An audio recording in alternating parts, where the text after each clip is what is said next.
Chapter 1: The World of the Cretaceous. Around 100 million years ago, Earth was a very different planet from the one we know today.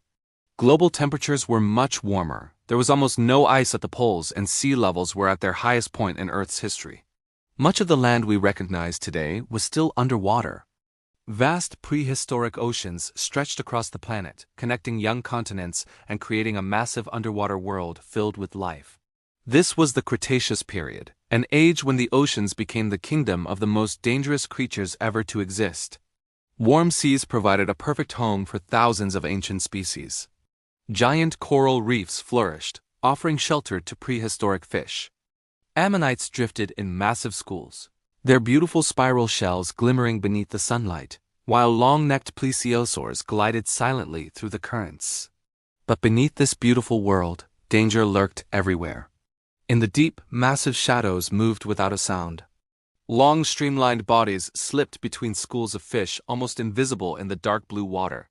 Every movement was calm and deadly.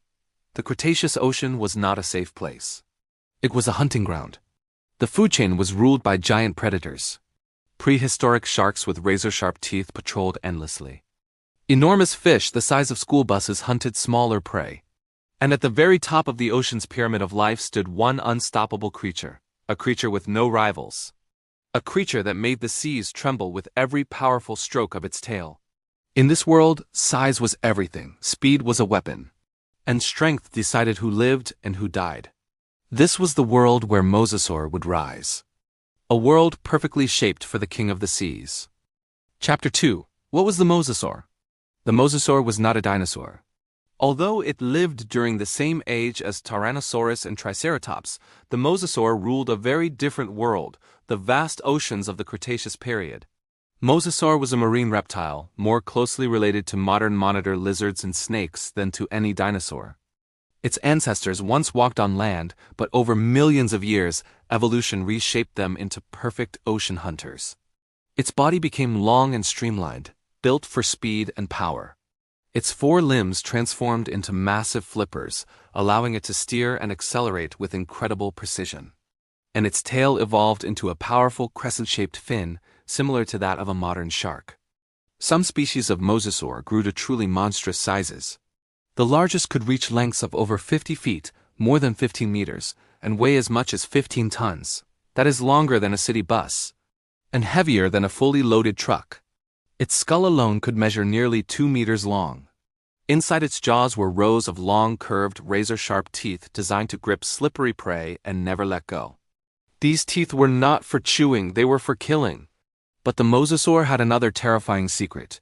Hidden deep in its throat was a second set of teeth, called pterygoid teeth, which helped drag struggling prey down into its stomach. Once a victim was caught, escape was impossible. Its eyes were large and forward-facing, giving it excellent depth perception, perfect for ambush attacks in dark waters. And unlike cold-blooded reptiles of today, evidence suggests that mosasaurs may have been partially warm-blooded, allowing them to remain fast and powerful even in cooler seas. This was not just a reptile, this was a living torpedo. A perfectly evolved ocean predator. A king built for war beneath the waves. Chapter 3: The Ocean's Killing Machine. In the Cretaceous seas, survival depended on speed, strength, and perfect timing. And no predator mastered these elements better than the mosasaur. This was not a slow-moving giant. It was a high-speed hunter. With a powerful tail and massive flippers, the mosasaur could launch itself forward in explosive bursts, closing the distance to its prey in seconds. Once it locked onto a target, there was no escape. Its hunting strategy was simple and devastating. The mosasaur stalked from below, using the sunlight above as camouflage. Its dark back blended perfectly with the deep water, while its pale underside disappeared against the bright surface. Prey never saw it coming. Then, in a sudden flash of motion, the mosasaur struck. Its jaws opened wide, revealing rows of curved daggers. With a single bite, it could crush bones, snap shells, and tear through flesh. The second set of throat teeth pulled the victim deeper, ensuring that nothing could break free. Every part of its body was designed for killing. Its neck was flexible, allowing it to twist and shake its prey violently, tearing victims apart just like modern crocodiles. Its powerful muscles allowed it to overpower even the largest creatures in the sea. And its senses were finely tuned to detect vibrations in the water, tracking movement from far away. The Mosasaur's menu was vast.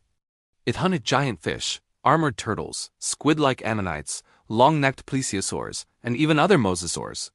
Fossil evidence shows bite marks on the bones of many marine reptiles, proof of brutal underwater battles. In these ancient oceans, no creature was truly safe. Wherever the mosasaur swam, death followed. It was not just a predator. It was the ocean's ultimate weapon, a living nightmare forged by evolution. Chapter 4: The Unchallenged Ruler. For millions of years, the mosasaur ruled the seas without rival. In the vast oceans of the Cretaceous, there was no predator large enough, fast enough, or strong enough to challenge a fully grown mosasaur. It stood alone at the very top of the marine food chain. Other hunters knew its presence. Prehistoric sharks turned away. Giant fish scattered. Even massive plesiosaurs kept their distance. When a mosasaur entered a hunting ground, the entire ecosystem reacted. Its size alone was enough to command fear. At over 15 meters long, its body moved like a living submarine through the water. Every slow sweep of its tail sent shockwaves through the sea. But it was not just size that made the mosasaur king. It was intelligence. Studies of its brain structure suggest the mosasaur had advanced hunting instincts. It could stalk prey patiently, choose the weakest target, and strike with deadly precision. It was a master of ambush, a master of pursuit, a master of domination. Even young mosasaurs showed aggressive behavior. Fossil evidence reveals bite marks on the bones of their own kind, proof that cannibalism was common. In a world this brutal, only the strongest survived. The mosasaur did not simply live in the ocean. It controlled it. Wherever it swam, it reshaped the balance of life. Entire populations of animals rose and fell under its shadow. It was not just part of the ecosystem, it was the ecosystem's ruler. In the age of dinosaurs, many creatures wore the crown. But in the oceans, there was only one true king: the mosasaur. Chapter 5: The Fall of the King. For more than 20 million years, the mosasaur ruled the seas. It survived climate shifts, changing currents, and evolving prey. It outlived countless rivals and remained the undisputed master of the ancient oceans. But even kings fall.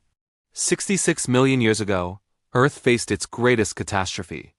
A massive asteroid, over 10 kilometers wide, slammed into what is now the Yucatan Peninsula. The impact released more energy than billions of nuclear bombs, sending shockwaves around the globe. Tsunamis taller than skyscrapers tore across the oceans.